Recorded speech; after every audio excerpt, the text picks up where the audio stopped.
My name is Richard Lamparski, and if you've been tuning in for the past month or so, you know what this show's about, because I've been announcing with great glee that I've been on the air for 3 years with this broadcast. So we put together a program that's going to run for a full 60 minutes, as we do every year on our anniversary. This one, we're going to start off talking about Your Hit Parade, and I don't know where we're going to go from there, because the guests I have in the studio today have become so interesting, I had a hard time even starting the tape. They wouldn't stop talking long enough about radio and nostalgia for us to begin.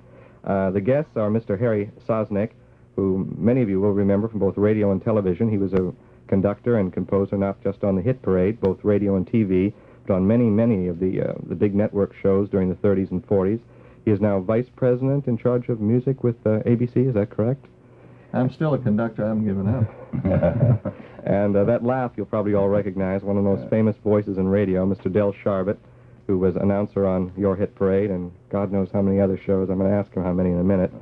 And the third guest I remember, I don't think. has been conspicuous by his absence over the past 2 years, because I've been plugging his book, I'd say just about every other broadcast. And I don't think you'll sell any books today, Bill Owen, because if anyone who listens to this program very often hasn't bought a copy of Radio's Golden Age by now, we better give up. And these other guests are men who've been on a pedestal to me, because their name appears quite frequently, as you know, in radio's Had you met age. either of them before? I had not met either Del or Harry, but it certainly is it's a genuine thrill, maybe a cliche. May I challenge that, because he is going to sell one more book to me. Me too. 2 books out. You know, Del, I've tried to make the rounds in New York for the past 8 years or so doing commercial voices. I've had very limited success, but quite often I'll go in and they'll say, "No, we're looking for a Del Sharbert type, actually." And you're not a type at all. You're a unique individual. But quite often I've heard that line, a Del Sharbert type. What is a Del Sharbert type? Maybe you could be my agent. Let him call me, you know. I had lunch the other day with a man who's producing a TV series that I'm doing. Hopefully, we've done a pilot on it. And he is a radio announcer, too, named Les Davis. And he said one day, a couple of years ago, when he was really beginning to feel that he was a good announcer, you know, he'd been around for a while, and he thought he was getting pretty good, he got on an elevator someplace with you, and I think it was Jim Amici. It was another voice like that. And he said the walls resounded with his resonance, and when he walked out, he felt like he was talking like this. Incidentally, Richard, in reference to Radio's Golden Age, the book here, this is a continuing process. Frank and I often liken it to raking leaves in terms of getting names, because, of course, you set yourself up as a good target. We try to encompass all of radio up until 1950. So in fact, we mentioned in the forward, part of the bit is that people will maybe have a script around at home and find a name that is missing in here, and by all means, let us know if there's anything, you know, that they spot that we somehow missed when we had our big rake out trying to bring in all these names. I think you've been fairly accurate. I found, you know, a few errors, not by myself. Our errors have been, for the most part, of omission. This we would be guilty of. We haven't yet found anybody who said this is dead wrong, which we're thankful for, and I'm sure one of these days somebody will find something we are dead wrong on. But as I say, we have not put any dates or anything in unless we were absolutely certain of them. Well, I never do a radio program about radio people. All my programs naturally are radio, but I do one a month with, say, Aunt Jenny or Ma Perkins or Harry Horlick or one of them. And I always use this as a pony. You know, it sits right here, and we usually discuss it. It's a good starting point. And every once in a while, someone will say, I think Willard Waterman, when he was on. But I've had both great Gildersleeves said, oh, this is wrong, or that should be there, or something. But considering what you set out to do, I think you've done a very good job. It was quite a task. How long did it take you? We spent 3 years on the research. Tell them about the book you're going to do now. Well, we have a natural companion piece for which I'm not quite as enthusiastic about, even though I'm more immersed in television than I ever was in radio. Because of the era and so on. But it's going to be the same thing. It's going to be the cast list of great television shows up until about 1960. Isn't that kind of frightening that you can get nostalgic about television shows? Well, I haven't been able to, unfortunately. This one is a little more of a scholarly work for us, but it's also very much easier to do because the people are much more available. You know, it's they're hard still going for me, strong. too, because I had, in the book I have coming out next, which is whatever became of Volume 2, I've got, even on the cover, Buffalo Bob Smith. Yeah. And Captain Video, who's been on this program, and Pinky Lee. And it's very difficult for me to do those interviews because I've never seen those shows. Right. I've never seen I Love Lucy, as far as that goes. One of the I'm interesting just not things a television person. that we have in television's golden age, it's I guess 1/3 written. We have a little bit in there about Clarabelle. Remember on Howdy Doody Buffalo Bob's Well, I'll put you in touch with him. He's a very good interview. According to the information we were able to find, digging through all the old magazines and so on, Clarabelle never did speak until the final show. It was a very touching moment when Howdy Doody signed off after its run, and it had been a very successful and well-received program. And very simply, Clarabelle said, "Goodbye, kids." And I guess it reached the heartstrings of America. Very sweet. Harry Sosnick, I think in my introduction of you, I said you were a conductor on both the radio and the TV version of your hit parade. Right? Yes, I was. Would you close the television version? I sure did. It hasn't been back That's since. an unfortunate phrasing. I didn't mean Well, that. you see, in the old days, when I say old days, in the days of radio, when the hit parade was first conceived, we didn't have disc jockeys. And there was no way for people to know what song was number one. The only way they could find out what the top song was by tuning in on the hit parade. And everyone used to wait for that. Like the later years, they used to wait for Milton Berle when he became so big. And so it was a very important show. But then through the years, as the disc jockeys started playing the top 100, the top 40, the top 20, and so forth, everyone had a top song, and there was no novelty. There was no point to the hit parade. So it gradually deteriorated. And CBS took it over. In 1958, they engaged me as, because all of the American Tobacco people knew me. I'd worked for them a number of times. And Garrett, who was the president then, he's since retired. He was originally the president of the American Cigarette Company, which was Pall Mall Cigarettes, when I did that series, also for American Tobacco, for Pall Mall with Gracie Fields. That was also radio. But CBS thought that there might be some life in this, in television, so they took it over. And there was another unfortunate thing. They weren't plugging or promoting their best brand of cigarette. They had a cigarette called a Hit Parade. And unfortunately, I guess, I don't smoke, so I don't know one cigarette from another. But apparently it was not a successful product. And they felt That's that a very kind phrase. Yeah. It was a terrible cigarette. They couldn't give it away from what I $40 understand. million. Yeah, You well, never I mentioned didn't that want during the commercial. I didn't want to No. say that. I didn't want to say that. But at any rate, that they were the sponsors. It was the Hit Parade cigarette on this program, plus the fact that the Hit Parade idea was dead, you know, because everyone knew what the hit song was. And plus the fact that American Tobacco only took alternate weeks, and they couldn't sell the other week. So it lasted one season, and that was the end of it. It was a good show. Did American Tobacco actually own your hit parade? Oh, Was it yes, a they owned the property? rights to it. But CBS bought it, you know, on the basis that they thought they could sell the other week, each second week. But they weren't able to. Wasn't there a problem, too, in dramatizing those songs on the air? Because they had a little playlet with each. I'm speaking of They were television now. dramatized. It wasn't easy, but that wasn't the real problem. The problem was everyone knew what the number one song was going to be. There was no surprise. In the radio days, no one knew what that number one song was. They What was used to the bet last? on it. What was the last? Do you remember? The last number one? Oh, God, The last don't show? ask. No, I wouldn't remember I what don't the last remember one. But, you know, none of the public knew what the number one song Yeah. was going to be. What Harry is saying is so true, that at that time there were, you know, Cashbox, even Variety, took its cue right from the hit parade. Sure. You know, what was the last week's hit parade? Well, okay, here's your number 1, 2, 3, 4. That's how Yeah. they made up their list. And they used to dramatize the thing, you see. You start with number 10, and then you would play a couple of extras, and then number 9, and then number 8. It was a countdown, you know, like Lucky the launches. Strike Sure. extras, they And call then, them. That's right. Then you Yeah. come down to, all right, what's it going to be? It was And you have dramatic. the drum rolls and the whole works and the big trumpet and the brass choirs, and you say, here's number 1. From coast to coast. And I'll tell you, there was a lot of money involved. There were payoffs to get the right song up there. There were rumors of a lot of trickery to get the number one song. It wasn't all legitimate either. How did from they what I heard. determine it?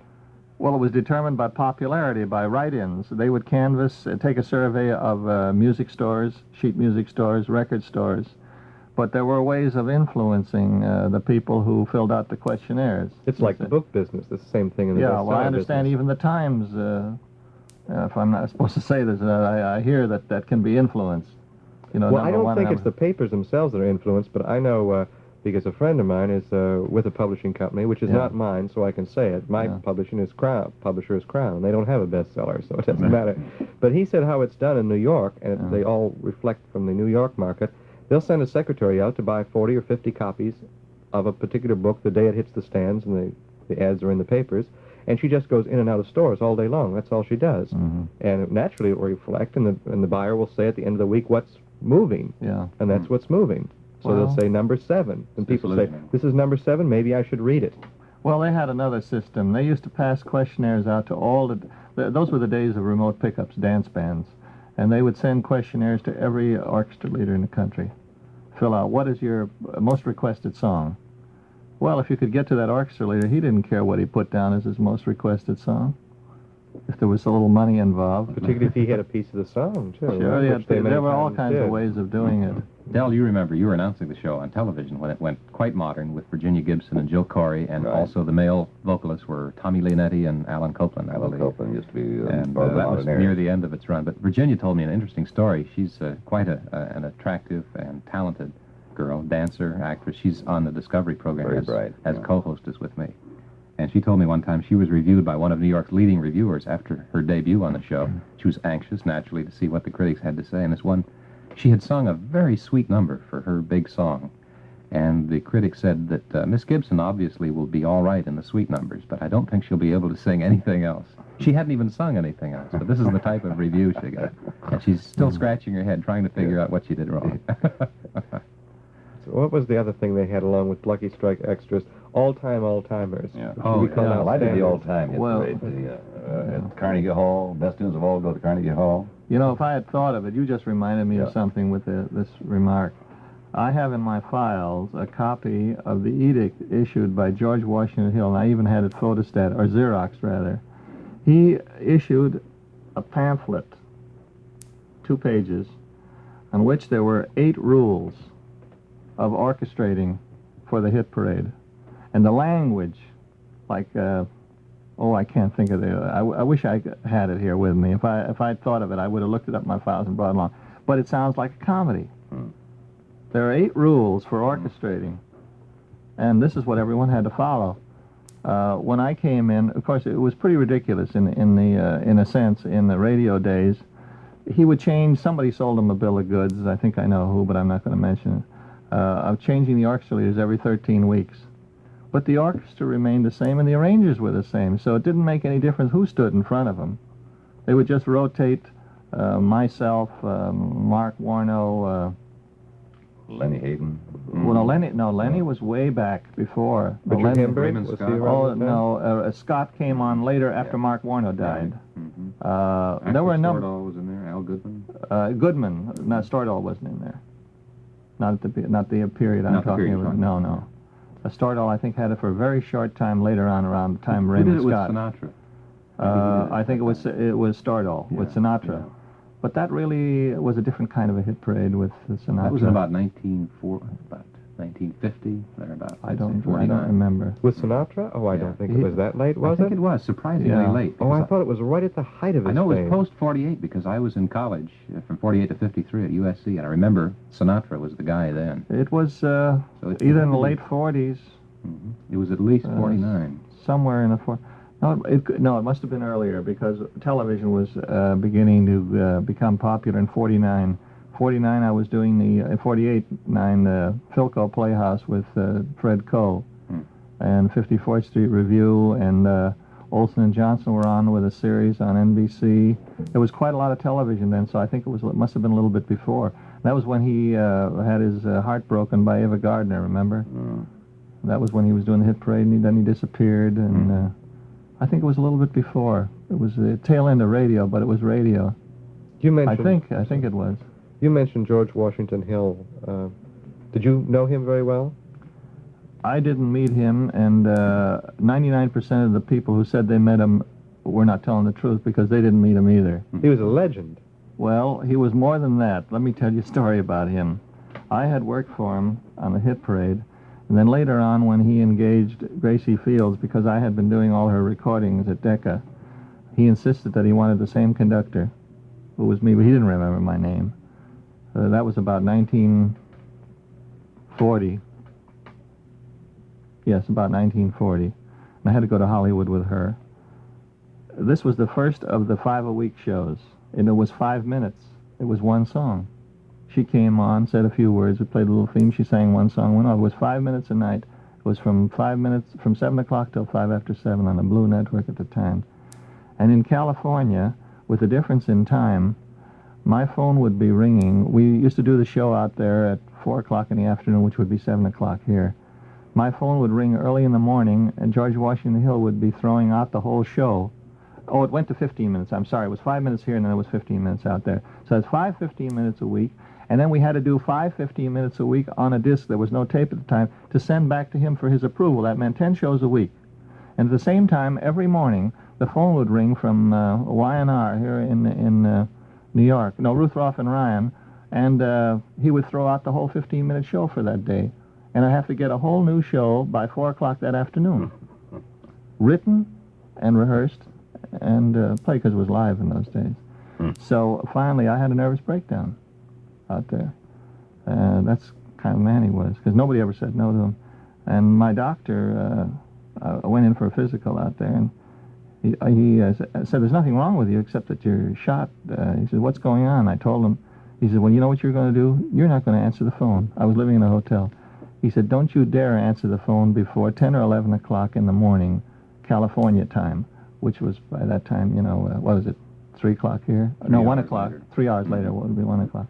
Because they were calling me at 6, 7 o'clock in the morning. I wasn't getting any rest. But he was a taskmaster, but he paid well. He didn't care how much it cost, which was nice, if he wanted you. I had a wonderful experience with Mr. Hill. I was doing Campbell soup stuff, and very easy style. Cause I was hated the early days, and everybody was trying to say, you got to shout, punch, whatever they meant. I said, I believe you ought to persuade people, rather than bang them over the head. So I didn't get a lot of work on some of the things, because the agencies, they didn't know what the hell they were talking about either. They said punch, punch, and so Campbell Soup, I had a love affair with them, and they wanted me to do just what I wanted to do, relax, ad-lib half the stuff, which I did. Good, yeah. That was my whole copy pattern with it. So, got a call from a wonderful guy, long since gone, named Ed Cashman. You remember Ed? Yes, I knew Ed very well. Ed was a delightful, soft, Wonderful charming man. Bostonian who was once an announcer at CBS, and a friend of mine. Ed was now the account executive. Mr. Hill was notoriously rough on agency people, just terrible. And Ed called me and he said, can I talk to you about something Mr. Hill wants me to talk about? I said, sure. He said, well, Mr. Hill wants to hire you. I said, well, Ed, that's very nice, kind of flattering, but I don't want to work for Mr. Hill. And there was a big gulp, and he says, well, why? I said, well, I'll be very truthful. He took a nice fellow in our business named Thorgerson, Ed Thorgerson. Yes. And everybody in a few years began calling him Thundering Ed Thorgerson, and he was true. And I intend to be in the business for a long time. So I don't want to work for Mr. Hill. He went back and told Mr. Hill this. Instead of Mr. Hill exploding as he thought he would do, he told him, he kind of laughed, and he said, well, I don't want him to thunder, for heaven's sakes. I heard him on the Campbell Soup stuff. I want him to do the same thing. I've got the Thunderers in Rysdale, Yeah, so he said, go back and offer him some money. So Ed called me again. He said, I talked to Mr. Hill, and he said he didn't want you to thunder. He wanted you to do just what you're doing. And he wanted me to be sure to offer you some money. And I said, well, now wait just a minute. I said, how do I know that Mr. Hill wouldn't change his mind after 4 weeks, and say, well, now we've got him. We got him signed up and everything else. Now tell him to thunder. Yeah. I said, I wouldn't think of doing that unless he wrote it in the contract. And they said, oh, dear, I don't think he would ever do that. They were frightened, really scared to death of this man. And I said, well, nice talking to you. And he said, well, I didn't offer you any money. I said, I don't want to hear any offer. So he calls me. He tells that to Mr. Hill. And Mr. Hill laughs and he's a very suspicious young man, isn't he? Mm-hmm. He says, all right, we'll write it in the contract. And Ed nearly dropped dead. He says, you will? He says, sure. No thundering. Caught him at a good time. And he wrote it into the contract. Was that the wording? Yeah, well, no, it took some very interesting. This was never legal language. There'd never been anything like this invented before. Or after. Yeah, and he wrote it into the contract and laughed about it and wrote me a note about it. And he became a fan of mine. He was wonderful. I got a note every week. He'd use words like bully, He did a commercial last night, bully. Great, great, great, great. He'd send me cartons of cigarettes, little fan notes all the time. And I never had any trouble with him. Yeah, he was unpredictable. Yeah. You reminded me of an experience I had a connection with the Gracie Fields thing. I was with Decca Records then with Jack Kapp, and I was doing radio also, and recording with everybody, including Gracie Fields. And it so happened that he heard Gracie Fields' recording of The Biggest Aspidestra in the World, and Walter, Walter, Take Me to the Altar, and I'll Make a Better Man of You, and all those songs. This was just the beginning of the war. And when he said he wanted somebody or something, he wouldn't take no for an answer. And I wasn't interested in it because I was busy at Decca, and also I had a contract to do a movie with Walter Wanger, and I was going to the coast. This show was supposed to start here, which it did, and then go to the coast, 5 minutes a night here, and then go to the coast. And I absolutely refused. And they tried to sell him all the agents. I didn't have an agent then. I was in between. And both MCA and William Morris people were trying to sell him every conductor in the book. And apparently he just wouldn't. He said, I want that name. The man is on it. He didn't even remember I'd worked for him before. I want him. And I kept getting calls from everybody and turning him down. Finally, I got a call. This was during the time that LaGuardia had decreed that you couldn't play gin in the pubs around, and there was a record strike on then, and I didn't have much to do over at Decca. And a friend of mine and I used to go to two places to play gin all afternoon. My secretary would know where I was, and one place was upstairs in 21 in the back so that LaGuardia wouldn't find out. Another one was the Cub Room after lunch in the Stork Club, you know. So one day I got a call. My secretary said, so-and-so called, and I had been refusing to answer return his phone calls. He says, please, return his phone call. He must talk to you. So I talked to this man. He says, will you do me a favor? It so happened, and this later on, this other man and I became very close friends, Ev Grady, who was the executive vice president of Ruth Roth and Ryan. I don't know, did you know him? Yeah, sure. He was a wonderful man. I hadn't met him before. Please come over and see me. So I went over to their building, somewhere near the I think it was the Chrysler building. Well, yes. Yeah, Chrysler building, and I was impressed by him. He said, Harry, he said, we've never met before. He said, but you know George Washington Hill. And he said, you know what hell we're going through. He says, do me a favor. He says, I know you're going to California to do a picture. He said, please, start this show. Hill won't take no for an answer. Whatever the money is doesn't make any difference. Whatever the contract is, he says, don't even read it. Just sign it. And he says, I'll give you my private number. When you get to the coast the day you want to come back, just call me up and I'll get you out. But he said, for God's sake, start this thing. So I did. Took him as well. We became very close friends. I stayed with it 6 months and I came back. But nobody could say no to Hill. You know, particularly the agencies who worked for him, if they wanted to keep the account. I was sitting here thinking about, I'd seen Dell so many times when I went to college out west. That was my idea of a big evening to go up to Hollywood and Vine and take in one of the big NBC radio shows, or CBS, which was at Gower, just a block away. Right. Yeah. One more funny block, people you used were to there. line up to see the Lux Radio Theater. When I first well, went my to the ambition was to be an usher at NBC. I thought that would be the peak. And I couldn't crack. I didn't know who you had to know to get in. The guy kept telling me, well, one of these days, you know, he says, we may call you. And they had my name for about 4 years, and all through college, I never got a chance to moonlight there.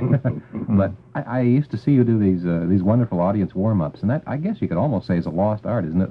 The new announcers now are coming up. They know how to read news and commercials and swing as rock and roll DJs. But I wonder how many of the really young set now, as announcers, could face an audience of a couple of hundred people and warm them up as you did. Well, don't they have warm-ups for TV? For some of the TV audience shows. For TV But there aren't shows. that many. No? That's right. There aren't that many I don't watch anymore. those on kind film. of Or, Yeah, there really aren't that many. You know, that's an interesting point. Now, also, they have specialists now, don't they? Yes, yes. Like Johnny Olsen, for example. You know, I noticed And that young- too when I was doing, young excuse comics. me, when I was doing the series with, I forget what they're called, Talent Scouts, with Irving Mansfield for 2 or 3 years. Mhm. This was about 2-3 years ago. There were warm-ups there, and I noticed that some of the people they had there as announcers or warm-up people had trouble. Mm-hmm. Does Ed McMahon warm up Had the Tonight trouble. Show? Someone must. I think he does. Yeah. I think he does. There are a few people in New York that their names never get on the screen or anything. They just go around and warm up They audiences. use young comics, too. Really? That's young Yeah, I comics, heard that. especially I've never now. seen it, but I've heard that. Of course, Johnny Olsen does both. He's known as, That's the as a name I was warm-up trying man. to think of. He's very good at it. Very good, and he's an announcer doing also. It. Yeah, of course. doing He's done a it lot for of the years. Goodson Todman Yeah. shows. I used to watch Johnny Jacobs on the West Coast. Another one, He used yeah. to do the CBS things when I first Exactly. was out there. How did you work up these little routines? Was that always your own problem, or did you get together with the writers? Or No, I never had any writers. We never had any material. It was whatever came out of thin air.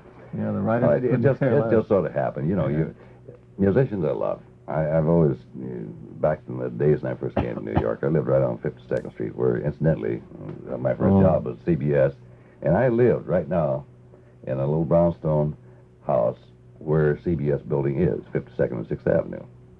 And so and CBS is 485 Madison, block and a half away. So my home away from home practically was the Onyx Club was famous across door, the street Onyx from Club you. across the Across street. the street from Yeah. where you live. Onyx Club is directly across the street. Yeah. Carl Crest, Dick McDonough, Stuff Smith, Riley and Farley and all Club those guys. 18 was up Club the street. 18 and across the street. Leon and Eddie. Leon and Eddie's and Jimmy 21, Jimmy Ryan. Oh my! That whole block. There must have been 25 at least. But the famous door was the place. Here a bunch of side men, all put in a couple $100 a piece. Have their own joint to come jam. Joe Hellbach. Yeah. Well, Hellbach was at the Onyx Club. Onyx Club, yeah. And you heard, the Dorsey brothers. You heard everybody. Everybody used to go there. And they went down to New Orleans and they brought Louis Prima up, and they surrounded him with a little band, a little Dixieland band. Remember Martha Ray was at that time with Jimmy Durante on a little act over at Billy Rose's Christina de Paris, and she was a busty, lusty gal singer over there. But she used to come over every night, and Louis Prima really taught her to sing, the wild style that she later developed. He'd make her sing as the licks that he'd play on the trumpet, And Jerry Colonna, who was in the house band, CBS. Yeah, and you later went to the good coast. trombone player. Very good. He was in my house orchestra on the West Coast. Real fine trombone player. Then he became a comedian. He would sit there, and about, several scotches later, all of a sudden he would cut loose with a routine, and he would break the joint up. It was the greatest fun in the world. Till Wempsell came in there one night and said, "My God, there's no place like this in New York." And he wrote a whole column about the next day, and then it was ruined because the civilians took over. Yeah, there were a lot of wonderful places then. These routines you used to do before the audience, the warm-ups we call them. I remember Bob Lamont. You probably know Bob out West. I guess he's still going strong. Yes. He used to do one. I don't think it would go over at all today. The lines, we would register them as corny today. And he did this at least a dozen times when I was in the audience. He would say something like, "You folks out there better laugh now, because if you don't, well, we have little ice picks under the seat, and, famous ones, yeah. you get the point." And, of course, the audience would roar. And today, I think that would just... I like a lead wonder balloon if an would go. audience who asks for tickets to go to a show is any more sophisticated today than they were in those days. Who may have a started that point. old thing of turn to your I wonder. neighbor and stick your tongue that out or happened quite shake often, their hand? yeah. Because that did work. I used to Turn to watch the person them. behind you. Right. Yeah. Incidentally, did you know of Bob Hope's first radio program? Did you ever I know did. that? You know Sunday that? night. And it was Red Nichols using a production band, and Jerry Colonna played trombone, by the way, in that band. Here in New York. And before he that went was to my the first coast. straight man job. And I didn't know from nothing about straight man. Was this when he was in Roberta or made such a hit Oh, in no, Roberta? this No, was it was after in Roberta. Red Hot and Blue. He was Yeah, in. here with Jimmy Durante and And I was some, hired. It was only on the eastern seaboard first for called Atlantic, the Hall of Fame, wasn't it? Atlantic Refining. Sunday nights. It was Sunday night. Jimmy Safir had just taken over. That's with us. right. And so they hired me, and I said, I'm scared to death. I'm never working with a straight man for Hope. He was the kindest man in the world. Still We is. became great friends. He took me up to his golf club. Got me membership, sponsored me in the place. And we go out on the golf course in the afternoon, play 9 holes, and he said, "All right, here's how you do jokes. Here are the one-liners, the throwaways, and here are you build up 3 situations, and then pow, hit the thing, And he says, I'll be the straight man, you be the comic, and you tell me the joke, and we do it out on the golf course. And he says, all right, now I'll be the comic, and you be the straight man. And I began to get the idea of this thing, but I still was nervous as a cat. This is all preparation, for the first show, a month away. Closer we got to that time, the more nervous I got. And finally I said, Bob, I'm scared stiff. I don't want to louse you up. He said, very simple. He said, don't worry about stepping on lines. He said, when I hit it, says, And the audience starts laughing. He says, just look at my face, and says, and when I drop my eyelid, that's you read the next line. There's nobody like that. Oh, my God. He was going to school on the air, you know. It was just great. And he wasn't big then. No. And he is no different today. He's Yeah. wonderful today, too, and the man is fabulous. What a great gentleman. Yeah, I knew Bob and Dolores before they came to New York, back in Chicago. They had an act together. Dolores was in the act. Right. She sang. I've often wondered what made a radio comedian. I've had that question put before me, and I've never come up with a satisfactory answer. I knew a man on the West Coast named Norman Frescott. He was a big name in vaudeville in the 20s and the early 30s, and he's retired now and lives in Studio City. And he told me the most peculiar thing he always felt about radio, because he had played with Fred Allen and Jack Benny and a number of them in vaudeville, and Burns and Allen. He said, is that the number one people in vaudeville did not make it in radio. It's so true. It was the number two. He said, Burns and Allen were not that big. Neither was Benny. They were good people who made a good living in it, but they were not the stars of, say, Blossom Seeley or Julia Sanderson or somebody like that. Well, they weren't as raucous.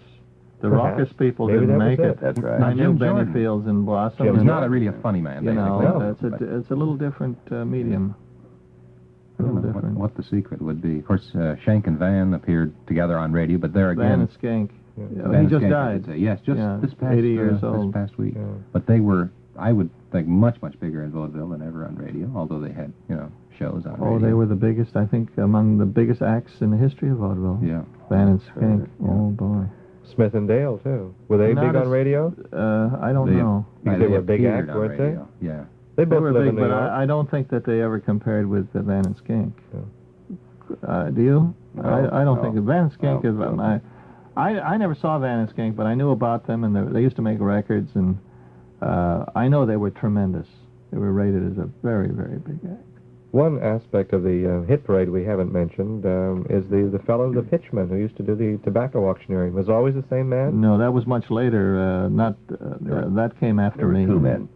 There was L.A. Speed Riggs and F.E. Boone. Of Lexington, Kentucky. Kentucky. Yeah. I thought that was part of his name. Speed was from Goldsboro, North Carolina. And as Speed told me, we became very good friends. Owen Hill, besides sitting up here, he used to wear the hats. One was a tobacco hat. You know why the hat, don't you? No. Well, because in tobacco warehouses down south, there's so much dust, and it's really dirty, that they got it in the hair. All the tobacco farmers, auctioneers, everybody else, so they always wore their hats all the time. This is so they didn't have to clean too much of it out, and they got home at night. So he always had a hat that he wore to remind him he was a tobacco man. And then when he got too bothered with the tobacco business, he would put on another hat that has some dry flies on it, and he'd go fishing. And this is to remind him, now he needed to have a little avocation. But he decided, sitting here in New York, that there was something wrong, something very phony about cigarette advertising, tobacco advertising. So he got his car and the chauffeur, and he drove down to North Carolina, Kentucky, and all the tobacco region down there. Talked to farmers, went to auctions, and he saw this hat business. Everybody wearing hats all the time. He asked about it. They told him. And then he went to his first tobacco auction down there, and he said, that's it. That's the sound. These guys, this mumbo-jumbo, that's what it needs to make it real. So an idea began to develop. He says, I want the fastest talking auctioneer. Who would that be? So somebody told him about some kid who had been doing this since he was a little boy. Other kids used to stand up and sing, to get the approval of the parents and friends. He learned the mumbo-jumbo of auctioneering when he was about 5 years old. And so they said, L.A. Speed Riggs. Speed, that's a wonderful name. Speed, good. So where is he? He went down where Speed was working at an auction. There were several auctioneers, of course, working. And he heard Speed. He said, that's the man, that's the man. They called him over. He said, what do you make a year, son? He told him, he said, I'll double it. You go to work for me on the radio. Well, Speed was very showbiz conscious, Now he wanted a direct opposite of that. He wanted a flat, dry monotone. And so, well, they went over half a dozen guys, and finally Speed says, I think there's a guy over in Lexington, Kentucky. He's a very fine auctioneer named F.E. Boone. So let's go over and hear him. And F.E. was, monotone. He said, that's it. So he had his own Van and Skank, really of sounds. And he put them on the air. One of them came back last year for some commercials. Yeah. Which one was that? That was Speed, Uh-huh. Speed Riggs. We He have a lives lot in of California now. They're not auctioneering it. They didn't go back to it. No, he's not auctioning. No. He came back, goes, I think they were going to make a filter. I think it was out of Lucky Strike. I heard some commercials. They actually made Yeah, that's a right. few. Yeah, I And it guess was sold to Americans. Yes, Oh, yeah. Right. We have a You lot know, of they were actually numbers they were quoting. I never knew until Speed finally, I made him slow it down one day. Oh, And I really? said, what are you really saying? And he says, we're quoting numbers. And I could never hear any numbers in I there. guess the tobacco people were so accustomed to it, they knew what he was saying. They knew what he was saying. But this Hill was a fantastic merchandising man, as difficult as he was. They told a story at the time. Remember when Lucky Strike Green has gone to war? Mhm. Lucky Strike Green never went to war. They had trouble getting the green dye. There was a green stripe. Yeah, the They took package it off was the great, package, yeah. but they took it off, and he conceived, they say he did, the idea of the slogan, Lucky Strike Green has gone to war. Marvelous. There was an additional factor in that, Well, Terry. The one about, all of a sudden, this is when they first started having surveys, of psychological insights. Into about the things. women? Yeah, I found out about the women who like white packages. Yeah. Yes, for that their was the husbands. story I heard. Yeah. I had. So he I wanted, it was the other he one, wanted, too. He wanted a white package. Yes, it Yeah, was. It yeah, was it about the dye, too. Yeah. So It he was an said, ugly well, here's package. the way to solve this thing. Yeah. I won't lose all my green pack smokers, and I'll pick up the women smokers, Yeah. and also take care of the dye problem. Yeah. So he said, Lucky Strike That's Green right. has gone to war. I'd forgotten about that And the part. first night that they broke this campaign was on the only intellectual program that he had, which was Information Please. Remember that? That's right, he did have that. And they said it 30 times that night. No. And the fellow that owned Information Please was livid. He said, they're ruining my cultural content of my program. He's still around. What's his name? And he sued the American Tobacco Company for $3 million for ruining the cultural content of his program. And all Hill That's says, Karen. all Hill No, says, no, oh, he lives fiery. on the Ritz-Carlton. He's retired now. He has the almanac. Gray-haired fellow. He owned the... Dan Golenthal. Dan Golenthal. Golenthal. Yeah, yeah. And Jack Moses had a piece of it. Mm. Jack owned a piece That of Lucky it. Strike Green was a rather unattractive package, as I recall. Yeah, The big sure. But I guess we have a lot of things you could loosely call trivia in this book, But of the trivia, the most trivial, I think, I just happened to check. I remember I was wondering what these initials stood for, F.E. Boone and L.A. So we went to a great deal of trouble, but finally found out it was Lee Aubrey, and the other one is Forrest E. Boone. So we couldn't rest until we You feel we better? found out. Feel much better. That's a very good researcher. It does a lot for America, doesn't it? Yeah, it's a big help. Right about here, I think I'll put in the... I like it better with initials. I'm going to insert right in here a recording that a friend of mine loaned me about, I think it was 1937 broadcast of the number one song that week. So we'll just, we'll put it in right here.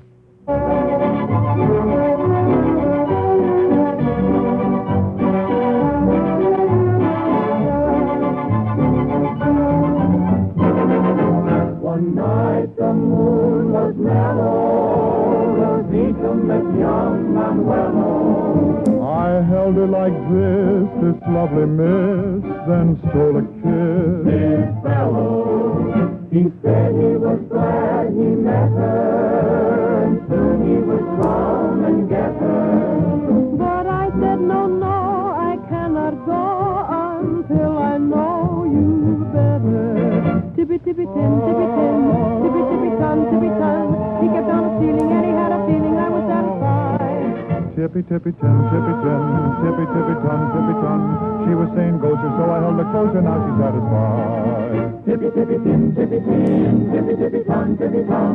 He kept on stealing, and he had a feeling she was satisfied. Tippy, tippy, tin, tippy, tin, tippy, tippy, ton, tippy, ton. She was saying ghoster, so he held her closer, that's how he complied.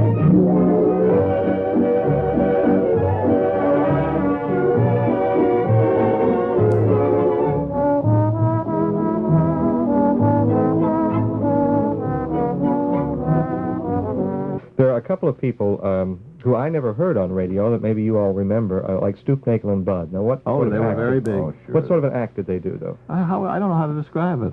I would say that they were sort of a Laurel and Hardy of sorts of radio.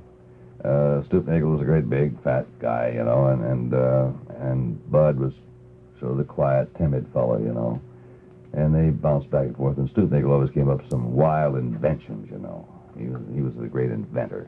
He was another Jack Pearl of sorts, only he was telling his lies and inventions, Did they just die out, or did they die? Yes, they just I think they died out first. Yes, they died out first. F. Chase Taylor was F. Colonel Chase Taylor and... The only thing I remember, I don't remember them on radio personally as much, but I remember the old Liberty magazine. You remember? Sure. And they used to have a little vocabulary, Colonel Stoopnagel's vocabulary, and it was silly, definitions, definitions, I think they called them. But I don't remember hearing them on the air. They were really the Abbott and Costello of radio. They were like the, in a sense. I'd pinpoint them when, around the late 30s, maybe? Probably before that, middle 30s. Yeah. Late 30s, you were getting close to, that was the war, and you're getting close to Bud Hewlett was the guy. Bud Hewlett. That was his middle name. That's where he got that, B-U-D. Right. What about the Sisters of the Kitchen? Sisters of the Skillet, I was just going to bring up Ed East and Dumpke and East, Dumpke. and it wasn't it, which one became an actor? Ralph Dumpke. Dumpke became an actor. Ed East, I guess, passed away, didn't he? Yes. Yeah.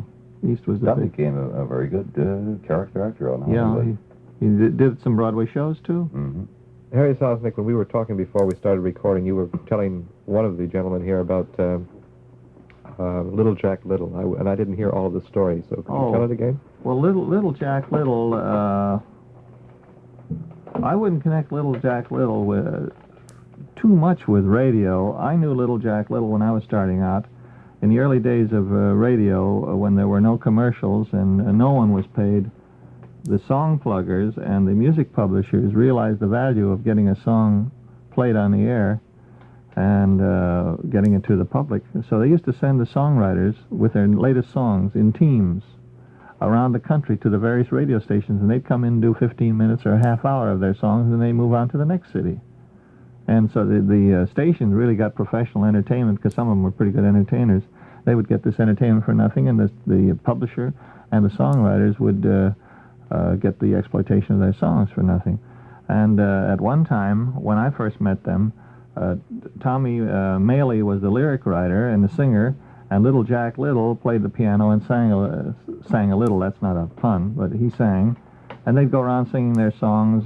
Two that I remembered were both big hits. One was called Jealous, I'm Jealous of the Birds, and so forth and so on. And Pretty Blue-Eyed Sally and some others. And the theme song, Little Jack Little. Yeah, but that was later, when he became a band leader later on. Yeah. He had an orchestra, but at this time he didn't have a theme song. And he was little, too. It was yes, and he was a very nice man. I think he moved to Florida, and I read somewhere that he had passed away. Then there were other teams.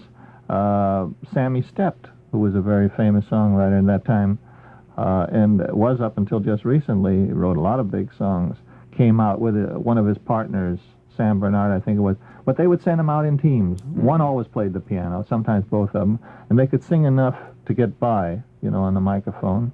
Some of them were pretty good singers. And that's where I first met Little Jack Little, but to my knowledge, other than that, he was no radio personality. Radio's Cheerful Little Earful. I remember... Cheerful Little Earful? That was the nickname he gave himself. Well, that may have been after he had a dance orchestra when he was... That's different. Absolutely. That was different. Do you remember a personality that I think of in the same class as Little Jack Little? Jack Birch used to sing over ABC. No. Whatever happened with Jack? I'll tell you exactly. No, I don't know him. Whatever became of Jack Birch. He sold me an encyclopedia 2 weeks ago. Really? Yeah. I said, Jack Birch, that name is so familiar. I said, by chance, were you ever on radio? And he smiled. He says, nobody ever asked me anymore. But he said, yes, I used to sing. And I remember, I said, seems to me there's a theme song. Something like, are you whistling or something? He says, it goes like this. He says, I'm a whistling. Are you listening? And then he went into a little pattern. Remember? Yeah. Well, Is he available next week? I'd like to have him. Sure he is. He lives in Westchester. He's So a I wonderfully quickly, warm personality. I looked in the book to make sure, and I found his name, fortunately. And he says, good, you've got it spelled right even. It's B-E-R-C-H. Did he know your book? Berchtold. He hadn't heard of the book, no. And he was delighted to see it. So in exchange for the encyclopedia, I gave him this. He lives where, did you say? He lives in Westchester County. I found quite recently, although for some reason they don't want to do this program, the Moylan sisters. Yes. Peggy Joan and Mary Ann. Yeah. We had to write to get information to, what is her name, Alice Clements. They I think live is the out one on that used to produce Long that Island, program. one of the Hamptons. Mm-hmm. Alice Clements used to produce the program in which they appeared. There were two shows that came on NBC, fairly similar. The other one was Olivio Santoro.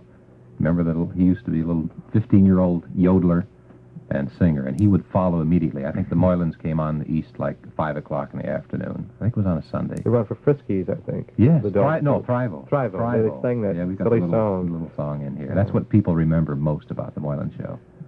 In this era that Harry's talking about, and it was really exciting, there were certain advertisers that believed that the way they should get more image was to add more men to the band. You remember the Chesterfield days and then Coca-Cola, they were all buying, So somebody put on 40 bin, they says, well, let's have 45. We had big orchestras. Well, let's have 50. Let's have 55. Big, tremendously big orchestras. You remember Joe Lilly? Sure, I saw Joe on the coast. Yeah, he's living in Toluca Lake. Great old friend of mine. Wonderful musician. Great musician. He's been out at Paramount for many years. And all Still there. The road pictures with Bob Hope and Bing Crosby, He played an off-the-air check one night and told me the story first, and I fell out of the chair because if you could picture this, they had Castellanes, and Joe was one of his top arrangers, and they had Kay Thompson in her choir. Now, Kay didn't she taught everybody by rote, She couldn't read music. She taught everything by rote, but she was fantastic with her ideas. And so Costi was constant feud between Kay and Costi because she was always topping him, getting too exciting in their big finale number. And this week they were going to do Night and Day. And he said, Joe, I don't care what we do. He said, I don't trust that dame. He says, do anything you want. He said, we got a topper. He says, when we get that part, pom, pom, pom, pom. He says, I want the whole place to come apart. Joe says, okay, let me think for a while. So the next day he calls back, I got it. Give me a brass choir on top of our brass choir. He says, you got it.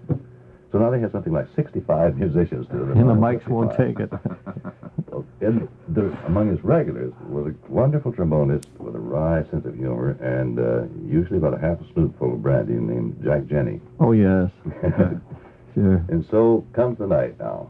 And Costi's wearing the tails, in those big shows, you had to wear tails. Yeah, you always dressed, sure. Always. Yeah. And Kay and her group are going like crazy over here, and they're building this thing up. It's getting building. You can imagine Night and Day is getting bigger and bigger and stronger and more exciting. And comes that magical moment when you're going to go into this brass choir that Joe Lilly has written for him, And he swings around. He had a 4-foot baton, this little short Castellanes. And as he swings around, the baton slips out of his hand, goes right through the orchestra, right up the bell of Jack Jenny's. And he says you don't hear this on the record, he says in a very sort of hoochie voice, about half full of brandy, he says, well, if that ain't throwing a cue, I'll kiss your backside. And you hear on the record, the band begin to disintegrate. First the brass choir comes apart, then the reeds. Then finally you hear afterbeats and a celeste. And just complete chaos. And they tell me Costi nearly had a heart attack. Oh, he reminded me of another, speaking of disintegrating, an experience. I was playing piano and arranging for Ted Fiorito at the Edgewater Beach Hotel in Chicago before I became a conductor.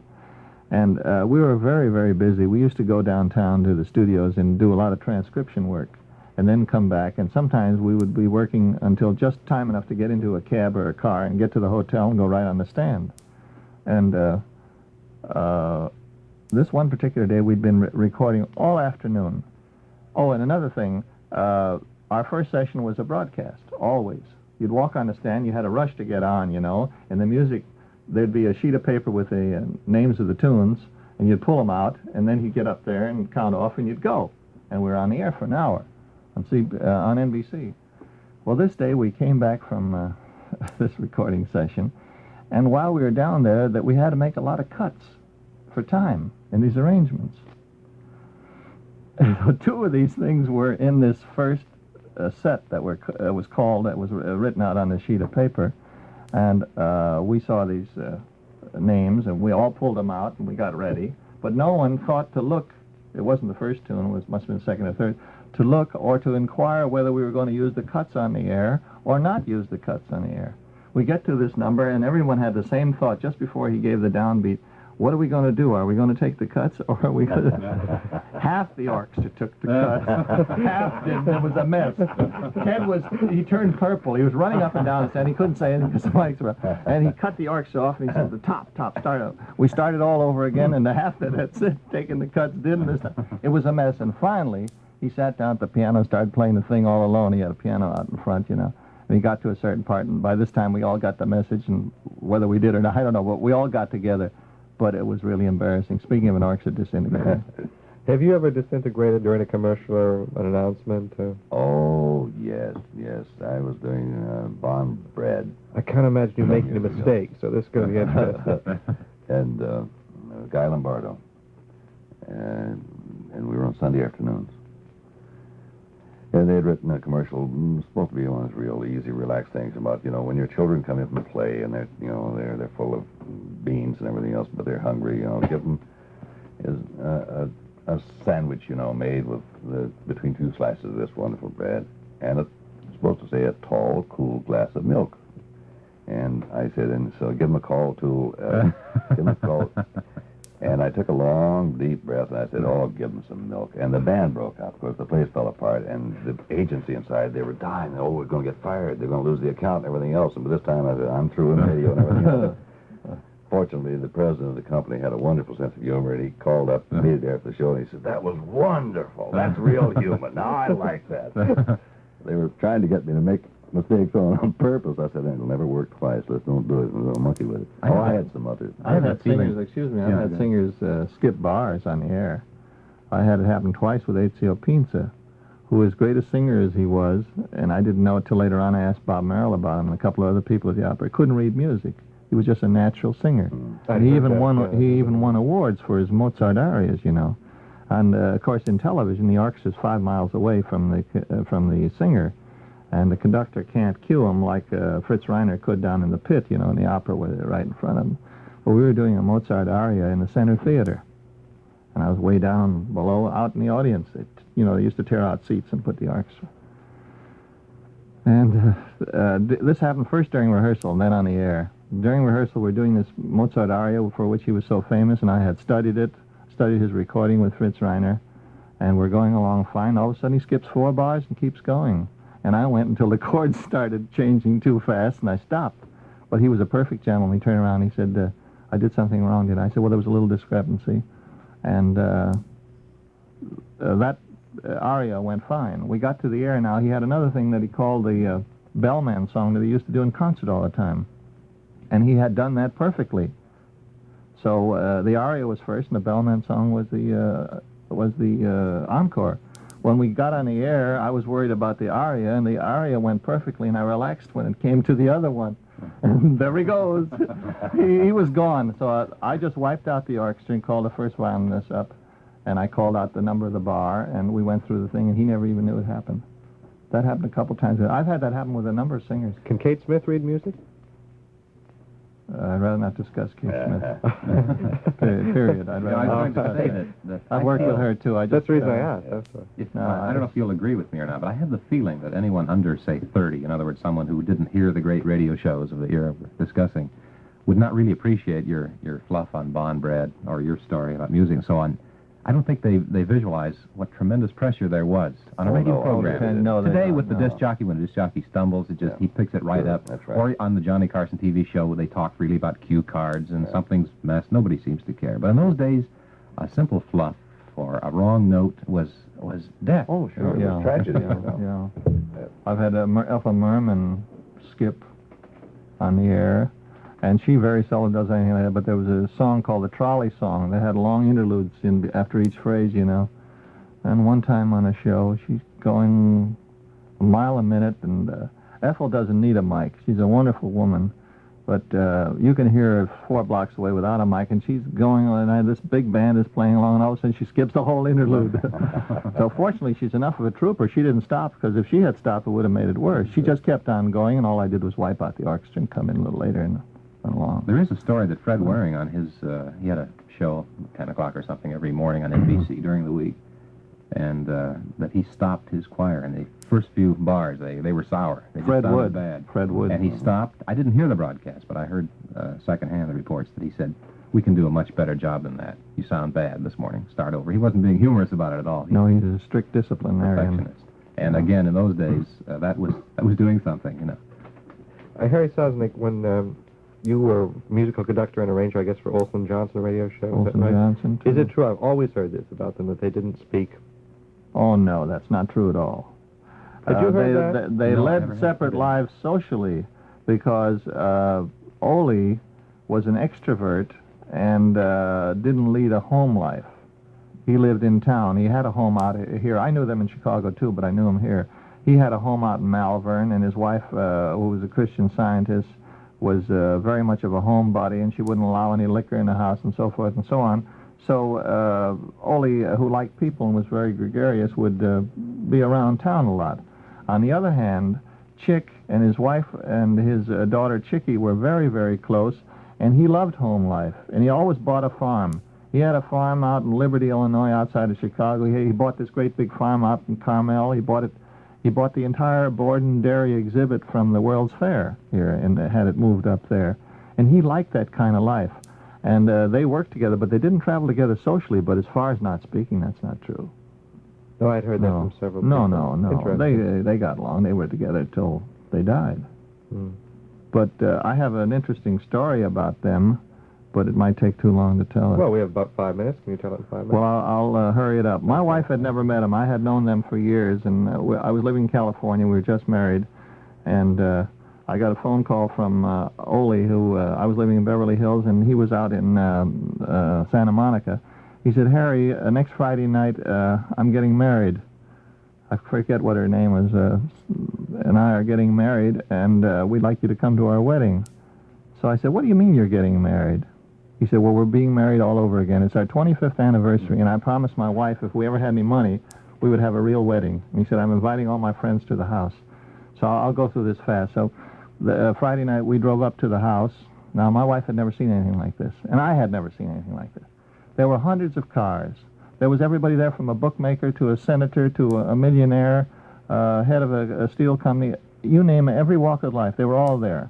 There was a big tent out in the background, in the backyard. There was no liquor served and no smoking because his wife was a Christian Scientist. There was an altar set up in the living room, and his little daughter, who was about 5 years old, was going to be the bridesmaid, and they were remarried. This was a big wedding. A big orchestra in the background, and everybody had a lot of fun. Now, they got into their car, it was a Accord, and they drove to a little town called Buckeye, Arizona. Now, they were well known in these small towns. They had not been to New York yet. And when they got to Buckeye, Arizona, the natives knew he was coming. It was just he and his wife. And they had a festival, or call it a festival, celebration in their honor, and they called this thing Hell's a Poppin'. And when he came back, he and I and Chick were talking. He had this idea. He said, we're going to put a review together, and we're called Hell's a Poppin'. And they had this review. Yes, that's how they started it. They played around the country first, and they came to New York, and they nearly died here until Walter Winchell picked it up and said it was a great show. And Walter Winchell made them, but Buckeye, Arizona is where he found the title for Hell's a Poppin'.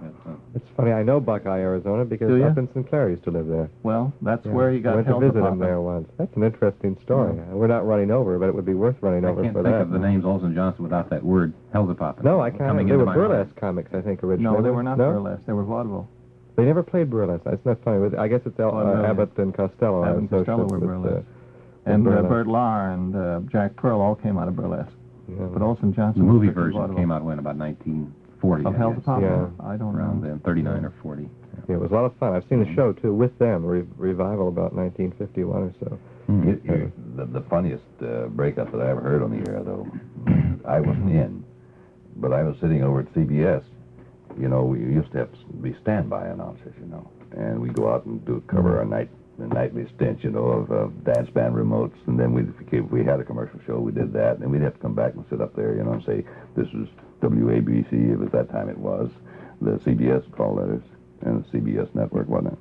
This night it was Phil Baker, and he was doing what was originally the $64,000 question. Remember that? $64 question. Yeah, $64. It wasn't even called that. It was Take It or Leave It. Take It or Leave It then. Yeah, for Schaefer. And it was and it was early wartime, and so they were trying to just literally give away money to soldiers, sailors, and everybody else on it because it was goodwill, you know. And he had a soldier up there from Boston, and he said, "All right, now so the category you've chosen says this sounds of food." Said for every sound you can think of food, he says $10. So the guy said apples. He said $10. He said celery. He said $20. And there was a pause, and this is about 6 minutes before the end of the show. The sailor said beans. And I want to tell you, the audience fell apart. Baker couldn't say anything else, and I finally had to sign the show off from our little booth over at CBS because you couldn't hear a system cue over in the theater. I think that's a good note to end on. Sharp. That was ever sharp. Yeah. I've been talking today with Mr. Bill Owen, who, along with being the host on ABC's Directions, is that it? Discovery. Discovery, I'm sorry, is the author, which I'm much more familiar with, a book called Radio's Golden Age. And Mr. Harry Sosnick, who was the composer and conductor and arranger on a great many radio and TV shows, and is the vice president of ABC Television. And Mr. Del Sharbutt, who needs no introduction because his voice is so familiar to so many people over so many years. And we begin our 4th year next week with one of the original Dead End kids. He played Spit on stage and in the motion pictures of Dead End, and his name is Leo Gorcey. So until then, this is Richard Lamparski. Thank you for listening. Good night.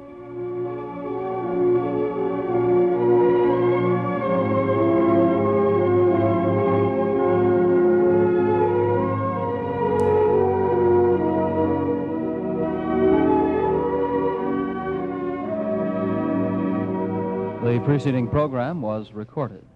This is WBAI, listener-sponsored radio in New York at 99.5 FM. It's folio mailing.